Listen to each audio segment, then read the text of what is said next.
बिस्मिल्लाहिर्रहमानिर्रहीम। विटामिन के बच्चों, विटामिन के जो है ये इसका ब्लड क्लॉटिंग के अंदर रोल होता है, बेसिकली मेन रोल जो है इसका। ठीक है, और ये प्लांट सोर्सेज भी हैं इसके, एनिमल सोर्सेज भी हैं, और इसके डिफरेंट नेम्स हैं। विटामिन इसकी फॉर्म्स जो है विटामिन, विटामिन के 1 है, विटामिन के 2 है, विटामिन के 3 है। अब जो के 1 है ये फाइलोक्विनोन, फाइलम फ्रॉम प्लांट। तो फाइलोक्विनोन बेसिकली प्लांट सोर्स से आता है। ठीक है, जिस तरह हमने विटामिन ए में जिक्र किया था कि जो बीटा कैरोटीन है वो प्लांट सोर्स से आया था, जबकि जो विटामिन ए का रेटिनाइल एस्टर फॉर्म थी वो एनिमल सोर्स से था। इसी तरह जो फाइलोक्विनोन है that is the that comes from the plant sources and its name is the vitamin K1. The other is the vitamin K2 that is menaquinone and it comes from the animal source. The third one vitamin K3 is menadione. ठीक है, और ये कहाँ से आती है? Synthetic form होती है। तो फाइलोक्विनोन, किनोन तो चलना ही चलना है, इसके अंदर एंड पे जो ओन है ये चलना ही चलना है। फाइलोक्विनोन, मीनाक्विनोन और मीनाडायोन। एक मीना आपने याद रखनी है और एक फाइलो याद रखना है। ठीक है, फाइलोक्विनोन, मीनाक्विनोन और मीनाडायोन। मीनाडैन से याद रखना है या मीनाडायोन से, जिस तरह भी आपने याद रखना है। तो ये देखें, ये आपको डायग्राम में नजर आ रहा है, इसने ब्लड को पकड़ के रखा हुआ है, जकड़ के रखा हुआ है। तो ये ब्लड की क्लॉटिंग के अंदर रोल प्ले करता है। It acts as a cofactor for the clotting factors. कैसे वो हम देखते हैं।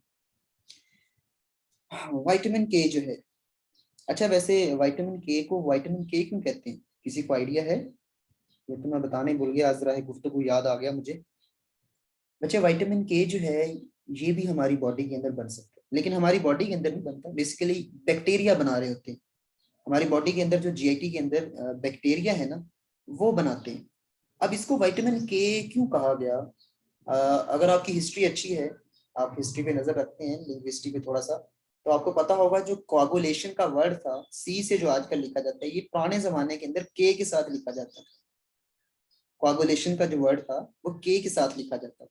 तो कोआगुलेशन, ब्लड कोआगुलेशन जो होती है, ब्लड का जमना, तो इस वजह से, क्योंकि इसका रोल ब्लड क्लॉटिंग के अंदर था, इसको vitamin K, the vitamin that plays role in the coagulation, इस वजह से इसको विटामिन के का नाम दिया गया था। आल्दो के बाद में कोआगुलेशन को सी के साथ कर दिया गया। ठीक है, तो इस वजह से इसको विटामिन के कहते हैं। अब जो ब्लड क्लॉटिंग है ना, इसमें कुछ स्पेसिफिक को फैक्टर्स होते हैं। ठीक है, जो रोल प्ले कर रहे होते हैं आपके ब्लड क्लॉटिंग के अंदर, उनको क्लॉटिंग फैक्टर्स कहते हैं। ठीक है, ये आप ब्लड फिजियोलॉजी के अंदर पढ़ोगे, गाइटन के अंदर, कि ब्लड क्लॉटिंग के अंदर कुछ फैक्टर्स इन्वॉल्व होते हैं जो कि क्लॉटिंग करवा रहे होते हैं। उनमें से जो फैक्टर नंबर 2 है, फैक्टर नंबर 7 है, फैक्टर 9 है और फैक्टर 10, इसको आप याद रख सकते हैं 27,910। 27,910, फैक्टर नंबर 2, 7, 9 एंड 10। अच्छा, ये फैक्टर्स क्योंकि प्रोटीन इन नेचर है, तो प्रोटीन इन नेचर है तो इसका मतलब कि वो कॉम्बिनेशन होंगे अमाइनो एसिड्स का। ठीक है, और इनके अंदर एक अमाइनो एसिड जो है ये वाला होता है जिसको ग्लूटामिक एसिड कहते हैं। ठीक है, ये अगर आप गौर करें तो ये एक एसिड है, क्योंकि इसके पास 2 कार्बोक्सिल ग्रुप हैं। तो ये कौन सा है? Glutamic acid. अब इसकी ये इनएक्टिव होता है, ये जो तमाम को फैक्टर्स है ना, इन सब के अंदर ये होता है, और ये अभी इनएक्टिव फॉर्म में है। तो जब इसकी होती है carboxylation at the gamma position, तो ये फंक्शनल ग्रुप है आपका।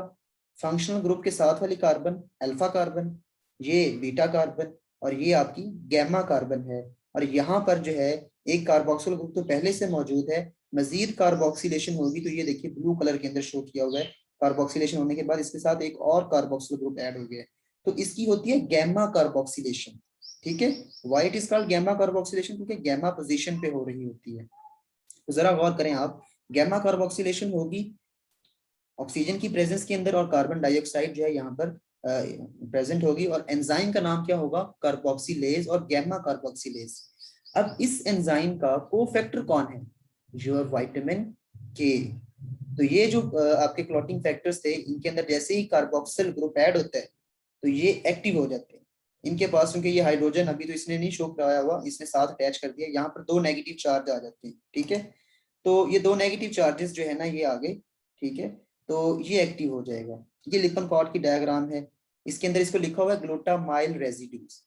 क्यों? यहाँ पर ग्लूटामिक एसिड होता है बेसिकली। ठीक है, ये पॉलीपेप्टाइड है, पूरी प्रोटीन चेन है, जो कि कोफैक्टर नंबर 7 और 2, 9, 10 में से कोई भी हो सकता है, उसका ग्लूटामिक एसिड है। इसकी कार्बोक्सिलेशन हुई तो ये कार्बोक्सिल ग्रुप ऐड हो गया, तो इसको हम कहते हैं गैमा कार्बोक्सी ग्लूटामाइल रेजिड्यू और ग्ला रेजिड्यू।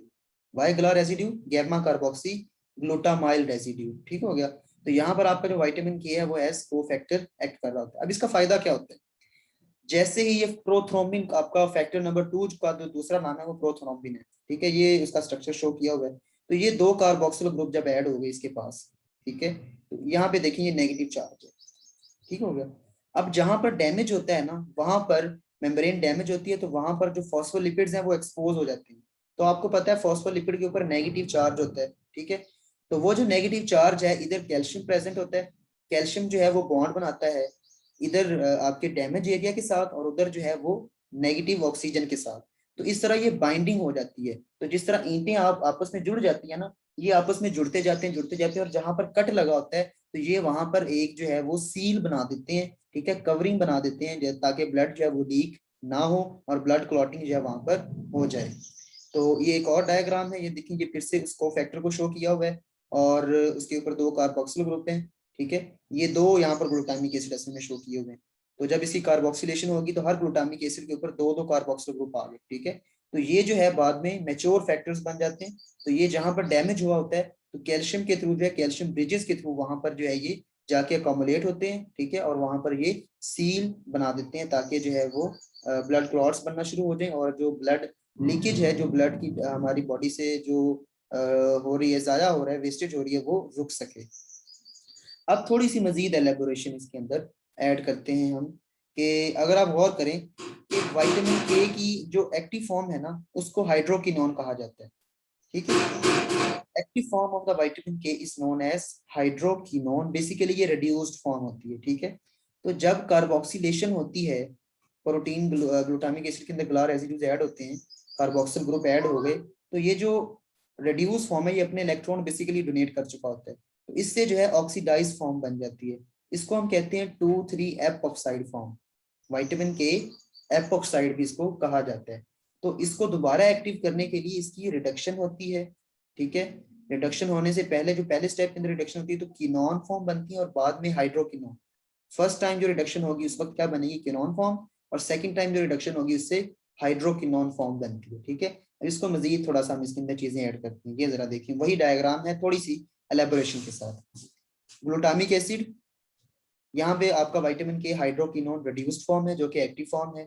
ये जो है कार्बोक्सिलेशन हुई, तो विटामिन के की जो हाइड्रोकिनोन रिड्यूस्ड फॉर्म है, ये किसके अंदर कन्वर्ट हुई, विटामिन के एपॉक्साइड फॉर्म के अंदर, जो कि आपकी ऑक्सीडाइज्ड फॉर्म है, ठीक है। अब इस विटामिन के की एपॉक्साइड की होनी है रिडक्शन, ताकि इसके अंदर दो इलेक्ट्रॉन ऐड हो और ये दोबारा से हाइड्रोकिनोन बन जाए। तो एंजाइम का नाम क्या होता है आपके, विटामिन के एपॉक्साइड की रिडक्शन होनी है ना, तो रिडक्टेज सिंपली, लेकिन कौन सा रिडक्टेज, विटामिन के एपॉक्साइड रिडक्टेज एंजाइम, ठीक हो गया। तो ये इसकी रिडक्शन करवाता है एंजाइम। अब यहाँ पर आप बार बार देख रहे हैं कि पिछली डायग्राम के अंदर भी वारफरीन लिखा हुआ था, तो वो जो वारफरीन है या कोमारिन्स लिखी हुई है, बेसिकली वो विटामिन के की एंटागोनिस्ट है। वो जो ये रिडक्टेज एंजाइम है ना, इसको इनहिबिट करते हैं, ठीक है। तो जब इसकी इनहिबिशन होती है तो विटामिन के की एक्टिव फॉर्म नहीं बनती, हाइड्रोकिनोन, और जब ये एक्टिव फॉर्म नहीं बनती तो ये जो ग्लूटामिक एसिड के रेसिड्यूज हैं, जो इनकी एक्टिवेशन हो रही है आपके कोफैक्टर्स की, वो नहीं होती है, तो ब्लड क्लॉटिंग नहीं होती। तो इसका फायदा क्या होता है कि हम जो है ना ये देते हैं हार्ट फेलियर के अंदर, जो पेशेंट्स होते हैं ना जो हार्ट फेलियर के, जिनके अंदर एम्बुलेंस बनने का चांसेस ज्यादा होते हैं, एम्बोलस जो होता है, और थ्रोम्बोसिस जो है वो बनने के चांसेस ज्यादा होते हैं, उनके अंदर हम वारफरीन जो है मेडिकेशन दे रहे होते हैं। तो वो क्या करती है, वो आपके ब्लड को, जिस तरह कहते हैं ना, ब्लड को थिन कर देती है, क्लॉटिंग नहीं होने देती, तो थ्रोम्बस नहीं बनता, तो इस वजह से हार्ट अटैक होने के चांसेस कम होते हैं उन पेशेंट्स के अंदर, ठीक है। अब ये दोबारा से वही डायग्राम है, उसको ये हार्पर की डायग्राम है, ठीक है। दोबारा से देखें, विटामिन के की एक्टिव फॉर्म कौन सी है, हाइड्रोकिनोन। हाइड्रोकिनोन ने जब कार्बोक्सिलेशन में रोल प्ले किया, तो क्या हुआ कि आपका विटामिन के एपॉक्साइड बन गया, ठीक है।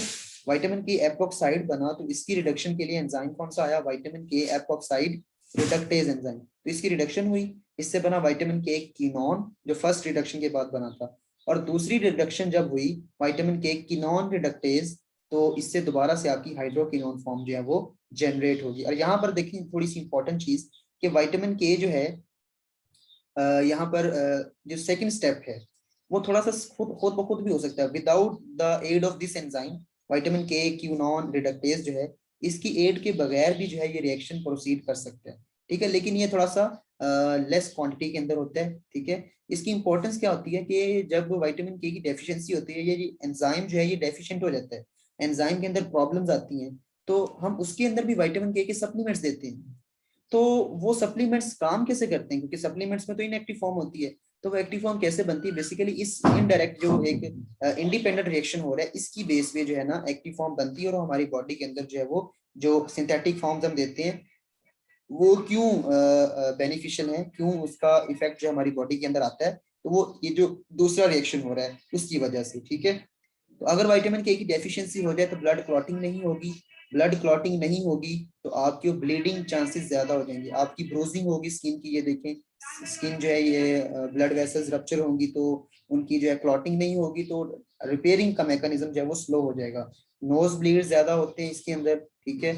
इसके अलावा जहां भी ब्लीडिंग होगी बहुत ज्यादा एक्सेसिव ब्लीडिंग होगी, जैसे कि ब्रोजिंग स्किन के नीला हो जाना, ओजिंग फ्रॉम द नोज, ठीक है। गम से जो है आपकी जो दाढ़ें होती हैं, दांत होते हैं, वहां से ब्लीडिंग ज्यादा होती है। मेंस्ट्रुअल ब्लीडिंग बहुत ज्यादा होती है। फिर जीआईटी के अंदर अगर कोई मसला हो तो वहां पर ब्लीडिंग बहुत ज्यादा होगी। इवन यूरिन के अंदर और स्टूल के अंदर भी यूरिन अपीयर हो सकता है, ठीक है। तो ये था विटामिन के, इसका रोल क्या था, ठीक है, ये मैंने आपको बता दिया। इसकी डेफिशिएंसी से क्या होगा ये भी बता दिया आपको। अब थोड़ा सा मैं आपको बुक से जो है इसको दिखा देता हूँ विटामिन के को, एक दो चीजें जो यहाँ पर मैंने नहीं मेंशन की थी। एक दफा क्वेश्चन आया था ये वाला कि वो प्रोटीन्स के नाम लिखें जिनकी गैमा कार्बोक्सिलेशन तो होती है और विटामिन के उनके अंदर रोल भी प्ले कर रहा होता है, लेकिन वो क्लॉटिंग फैक्टर्स नहीं होते। ये यूएचएस का क्वेश्चन आ चुका है, ठीक है। तो वो कौन से फैक्टर्स हैं, बेसिकली वो बोन के रिलेटेड थे। ओस्टियोकैल्सिन बोन के अंदर एक प्रोटीन प्रेजेंट होती है, इसके अलावा प्रोटीन सी, और इसके अलावा प्रोटीन एस भी होती है, ठीक है। तो ये जो होती है ना, इनकी भी गैमा कार्बोक्सिलेशन के बाद एक्टिवेशन होती है, लेकिन इनका रोल जो है वो डिफरेंट मैकेनिज्म्स के अंदर, जैसे ओस्टियोकैल्सिन जो है वो बोन फॉर्मेशन में रोल प्ले करती है, ठीक है। प्रोटीन एस जो है और सी, इनका कुछ हद तक जो है वो ब्लड क्लॉटिंग के अंदर भी रोल होता है। ये आप गैनॉम के अंदर पढ़ेंगे इंशाल्लाह, गाइटिन के अंदर इसका जिक्र नहीं मिलेगा आपको, गाइटिन के अंदर जस्ट वही फैक्टर्स लिखे हुए हैं, ठीक है। अब डेफिनेशन डेफिशिएंसी से जो कुछ हुआ वो मैंने आपको डिस्कस कर दिया। और एक चीज जो मैंने आपको डिस्कस नहीं की वो न्यू बॉर्न के अंदर थी, कि न्यू बॉर्न के अंदर जो है ना विटामिन के की डेफिशिएंसी होती है नॉर्मली। वो कैसे, कि बच्चा जो पैदा होता है उसकी जीआईटी क्योंकि स्टीराइल होती है, उसके अंदर तो बैक्टीरिया नहीं ना अभी इन्वेट किए जो हमारे बेनिफिशियल बैक्टीरिया हैं, तो विटामिन के तो बैक्टीरिया बनाते हैं। तो बच्चा जो पैदा होता है उसके अंदर विटामिन के की इनबॉर्न जो है वो डेफिशिएंसी होती है, ठीक है। और जो हम माँ का जो दूध होता है उसके अंदर जो विटामिन के होता है वो just 1/5 of the daily requirement को पूरा कर रहा होता है, ठीक है। टोटल रिक्वायरमेंट को फुलफिल नहीं कर रहा होता। इस वजह से हम क्या करते हैं, बच्चे को इंट्रामस्कुलर जो है विटामिन के इंजेक्शन लगाते हैं, ठीक है। So this was about the vitamin के। और इसकी टॉक्सिसिटी में क्या होता है, टॉक्सिसिटी से ये होता है कि जो आरबीसीज हैं उनकी जो मेम्ब्रेन है वो विटामिन के को सेंसिटिव होती है, तो वो हिमोलिसिस होना स्टार्ट हो जाती है, आरबीसीज का रप्चर होना स्टार्ट हो जाता है, जिस वजह से अनीमिया लाइक कंडीशंस अपीयर हो सकती है आपके अंदर। अनीमिया कुछ इस वजह से भी हो सकती है कि जब विटामिन के की डेफिशिएंसी होती है तब भी अनीमिया हो सकती है, कैसे, क्योंकि हैवी लॉस हो रहा है ना, इस वजह से भी आपको अनीमिया हो सकती है, ठीक है। तो ये था विटामिन के हमारा, ठीक है। इसके रेलेवेंट आपका कोई क्वेश्चन है तो आप पूछ सकते हैं।